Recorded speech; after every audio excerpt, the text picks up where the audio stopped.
Hello everyone, my name is Pixlriffs and welcome back to the Minecraft Survival Guide. I hope you're all having a good day. In today's episode, we are going to look a little bit more at lighting around here because I've encountered a couple of problems. Namely, that my crane up here is a little dark in spots, and I have noticed a couple of mobs, namely some creepers and skeletons, appearing in some of the darker sections. Now, we've got a lantern on one side, we've got a campfire on that side, both of which are giving a little bit of light, and I have stashed a couple of torches around the place. But I feel like there's some more interesting aesthetic ways we can work light into this structure, actually adding to the aesthetic instead of having to add light sources that, honestly, including the lantern, I was expecting to take away again afterwards.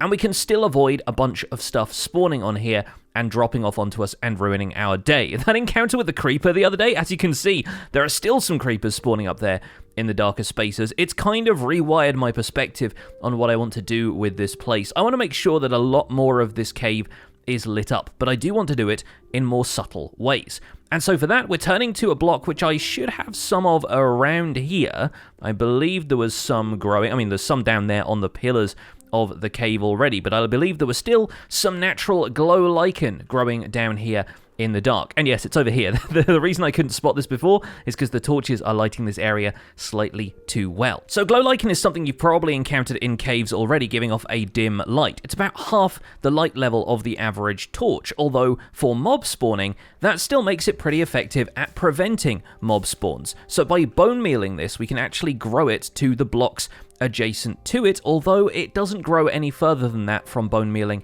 a single block. And then if we grab some shears and float on back down here, we can collect this glow lichen and use it to light up some sections of the cave. So glow lichen is going to allow us to keep the cave atmosphere from around here. It's going to look very organic, but it's going to allow us to light up some areas with the equivalent of what torches used to be in the previous updates, because if you place one of these on a block and you step into it like so, you'll notice this gives off 7 block light. I had to move a lantern from over here, but 7 block light is enough to mob-proof an area up to a radius of 7 blocks, although obviously on the diagonal angles it's going to be a little bit less, but that's more or less the equivalent of what torches used to do back when mobs used to spawn at light levels of 7 and below. While obviously we can functionally light up the area with light sources which are a lot more powerful, the glow lichen will allow us to do that in much more subtle ways. And we could just lay a bunch of this down on the ground, bone meal it a few times, maybe continue to bone meal it as it spreads out this way, and then shear the entire thing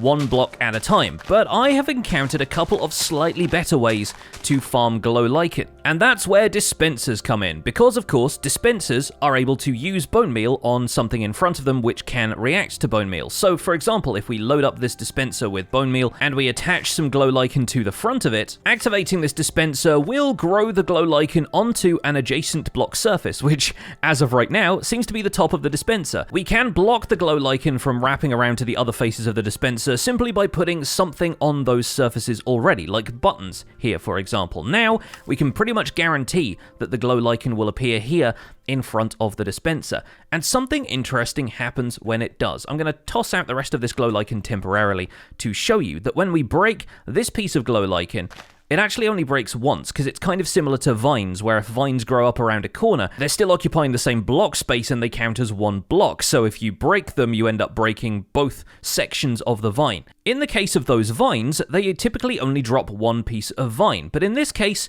the glow lichen has dropped 2. And now if we place another temporary solid block here, and we bone meal the glow lichen a couple more times, it will grow onto the face of this block here, and when we shear it, we will get 3. And knowing this is going to allow us to farm glow lichen in much larger quantities. We will need a couple more dispensers for this, hence the fact that I've got a little bit of string from fighting spiders further down in the dark areas of the cave. We're going to set up an automatic glow lichen farm, or at least a semi-automatic one. The player is going to have to stand in front of it and left-click with some shears to break the glow lichen, but this is going to be extraordinarily fast, and there'll be a couple of secrets about how exactly that's going to work. First of all, though, I want to show you something else, because we have our little patch of crimson and warped fungus growing. Now I'm going to have to move this one because it's a little bit too close to the base of the crane, which I'm still working on. There's a little bit of a hollow section on the side there, but something my Twitch chat reminded me of over the course of my Tuesday live stream where we were chopping wood is that an efficiency 5 netherite or diamond hoe can instantly mine nether warp blocks and warped warp blocks, which is going to make the process of farming these woods a whole lot easier, which means we can generate a lot of bone meal quite quickly. And as of right now, we're actually generating a surplus of bone meal from the amount of wood farming I've been doing over this week. So it's entirely possible that we can use the bone meal output from this farm to also power our Glow Lichen farm. And once we have our Glow Lichen farm up and running, we can add a bunch of aesthetic light sources to dark areas like this crane, which will blend in quite well with the surroundings and make sure these areas are adequately lit so that we don't encounter any more mob spawns.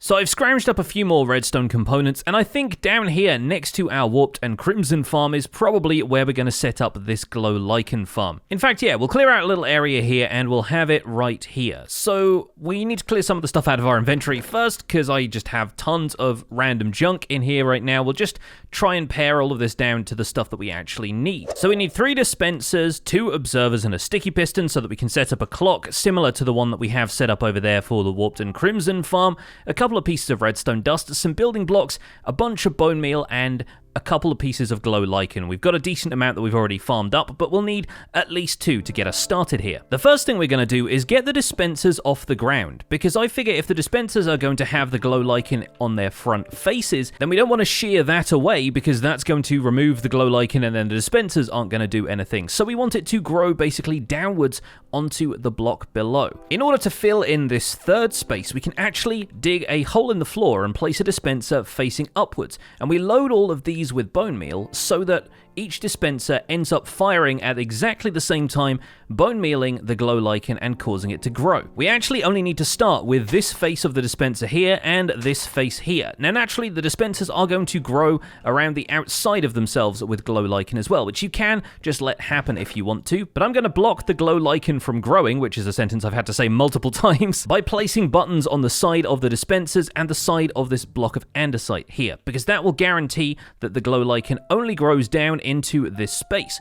This dispenser here is going to potentially grow it outwards to the blocks on either side, so we're going to take those out and replace them with non-solid blocks. I think in this case, for the purposes of this farm looking kind of cool, we're going to use stairs. So if we put a stair there and a stair there, then we're not going to see any Glow Lichen growing onto those spaces because it has to grow onto the solid face of a block. We'll put some andesite blocks in here at the corners as well so that it looks a little bit more formal, and I think I'll probably just block in the water sources around here because we don't really need them for anything. You know what, we'll mix up the wood types on the buttons because I need buttons on the tops of these as well to make sure the Glow Lichen doesn't grow over the top, so how about we put one on there and one on there. In order to activate all 3 of these dispensers at once, we need a little bit of redstone circuitry that's going to go around the back here. If we power one block in between these 2 dispensers, then it will fire both of them at the same time, but we do want to power both of those and the dispenser in the floor at the same time as well. And trust me, I've tried doing this with the power coming from the alternating sides of our observer clock, and the ticking noise really gets irritating if it's ticking kind of offbeat with each other. So we want all of them to get powered at the same time.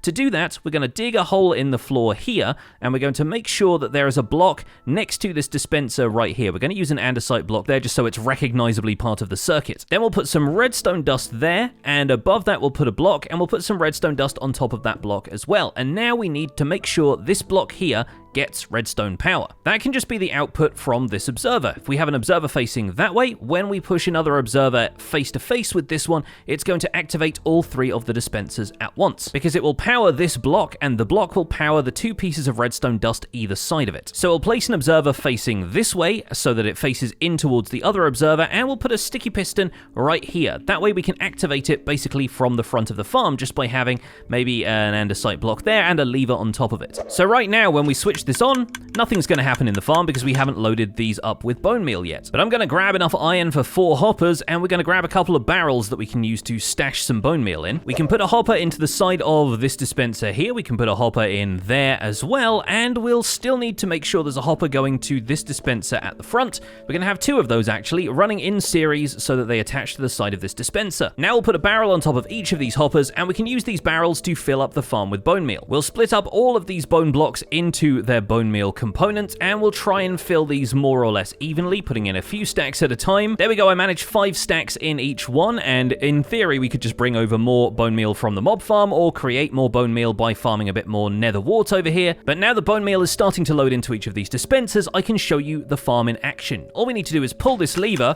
and immediately it will start to cover this square here in Glow Lichen, which we can farm in pretty large quantities. Every time we break this, it ends up farming 3 Glow Lichen at once. We have a ton of it amassing in our inventory already, so just for demonstration purposes, I'm going to tuck this away in the shulker box. We're going to activate the farm one more time. I'm going to open up an inventory space, and you can see that if we stand here and just hold down left click, we're getting 3 at a time, and we're getting bunches of Glow Lichen. Anytime the farm is left running but it isn't able to produce more Glow Lichen, the dispenser will fail and the amount of bone meal in here will not go down. Once again, dispensers won't use bone meal if it will have no effect on the block that's in front of them, so we can pretty much guarantee that we're not going to waste any bone meal in producing Glow Lichen in this farm. We can, however, make it ever so slightly faster. And for that, I'll have to take a quick trip to the village and meet you back at spawn. So here's a fun fact, which I'm sure many of you knew, but I'm going to explain it nonetheless. Did you know that you cannot enchant shears in an enchanting table, but you can still apply enchantments to shears, because unlike some of the other tools in the game, shears can only be enchanted using books. And right here, I have a very special book that I've been saving for a very special tool. We have an efficiency 4 unbreaking piercing sharpness book, and we won't be able to apply each of these to one single item, but unbreaking 3 and efficiency 4 have a pretty significant overlap. They apply to basically any tool that we can use to break blocks, like a pickaxe, a shovel, an axe. I'm going to put them on a set of shears. So let's see how many levels this will cost us. All 7 of the levels I currently possess. So we will need to go back to the village and get a few more levels, or get some more levels another way, but we can put efficiency 4 and unbreaking 3 on shears. And in fact, unbreaking 3 can be applied to anything which has durability, and the same goes for mending. So we could even apply unbreaking and mending to the shield I'm holding if we wanted to. The reason I went back to the village already was so I could get a mending book to apply to these shears as well, and I also want to see if I can get hold of an efficiency 4 book so we can upgrade the efficiency of these shears to level 5. Looking at what I've got in here, I don't seem to have one in my possession already. We've got a few other level 4 enchantments, but none of them is efficiency. There may even be some that I fished up from the river a while ago, so we could always take a look at the enchanted books chest in my storage down here. And as luck would have it, I do have an efficiency 4 book with smite 4 and sweeping edge 3 on it. I think that's the only one I've got down here, so chances are I might be able to buy one from my villagers and get a bit of XP in the process that I'll need to combine them. In fact, one of the things I could buy while I'm here at the village is some bottles of enchanting that the cleric will trade to me. And did we get any of our librarians with an efficiency 4 book? I'm trying to look through their trades right now. I think I settled on unbreaking instead of efficiency. Yeah, it looks like we don't have efficiency 4 elsewhere, so I might have to try getting that from the enchantment table, or even sacrifice that book that had smite and sweeping edge on it as well. But that shouldn't matter a whole bunch, because the difference between efficiency 4 and efficiency 5 for what we're doing is honestly not that huge. Back here in the Cave of Wonders, I don't know if I had crafted an anvil over here, but I don't think I had. Either way, we're going to make another one, and I'm going to apply this mending book to my set of shears. Because for 3 levels, we can now have an efficiency, unbreaking, and mending set of shears that's going to last 4 times as long as an average set of shears would, and be repairable with XP. The efficiency is going to help us with the speed at which we mine Glow Lichen, because while shears will naturally shear stuff like leaves almost instantly, with things like vines and Glow Lichen, efficiency actually makes a difference. The vines over here on this side of the cave can be harvested pretty quickly with efficiency, and when we get to our Glow Lichen farm down here, this is going to be a revolutionary amount of speed for this particular contraption. Once again, let's throw all of the Glow Lichen in here. We're going to throw the vines in there as well, and I'm going to leave an inventory space open to see how fast we gather this Glow Lichen. Let's open up a bit more of the inventory, actually. Let's have a few spots there to show how fast this farm is going to work now. So we'll switch it on. It's going to start pumping out the bone meal, and then we can stand here gathering it at hyperspeed. At this point, I'm pretty sure we are gathering the Glow Lichen as fast as the farm is able to generate it. Efficiency 5 might add a little bit more to this, but quite frankly, we are breaking it instantly anyway, and it takes a matter of seconds to fill up our hotbar with 3 stacks of Glow Lichen. And that seems to have chewed through a fair amount of the bone meal here, because of course this is producing 3 Glow Lichen for 3 bone meal, so it's still a 1-to-1 conversion process, but being able to farm it 3 at a time is honestly the fastest we can farm Glow Lichen. And now we can have boxes and boxes of the stuff if we want to use it as ambient lighting here in the cave. And you know what? I do. So I think we're going to go and light up a bit more of this crane, maybe throw in a bit of Glow Lichen around the base here as well, and try and weed out some of those darker spots that are going to be spawning mobs if we leave them unattended. Oh, and if we want to repair these shears, since they have such a low durability, the amount of XP provided by a bottle of enchanting is pretty ideal for just throwing a couple of those on the ground and repairing the shears. While bottles of enchanting only usually provide enough XP for you to go from level 0 to level 1, they really don't provide a huge amount, so you wouldn't want to use them on something that had a huge amount of durability like a netherite pickaxe, because that's going to take a long time to repair and a lot of bottles of enchanting.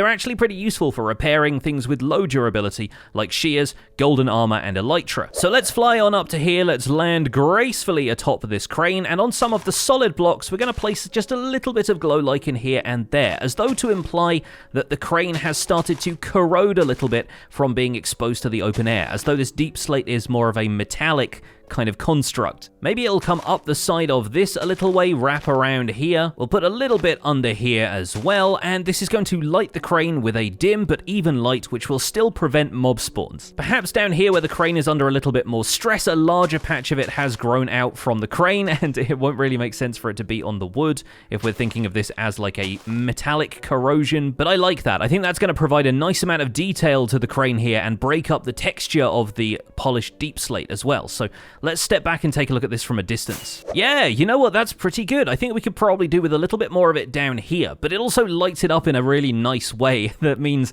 the whole thing is a bit more visible and stands out from the darker background of the rest of the cave. And that's not the only place around here we can use Glow Lichen either, because I do want to have it creeping out of the water. I've already got it coming up out of the water down here, as though there's mineral deposits left by whatever material is in this lake, and I think we could probably do that around the shore of the lake here as well, so that we can have a little bit of light in these darker areas where I usually see things like skeletons and creepers spawning when I'm not nearby. You can even waterlog Glow Lichen, which makes it possible to place it on the side of these leaves down here under the water and light those up from below, making this a pretty atmospheric area of the cave now. And while it doesn't provide as much rendered light as torches do, it provides as much spawn proofing as torches used to in previous versions of Minecraft. So each of those is going to be blocking spawns in a 7-block radius from the Glow Lichen. And I think we're going to leave this down here on the cave floor, as though it's some piece of industrial machinery that's maybe grown over a little bit with time, and it can be a kind of aesthetic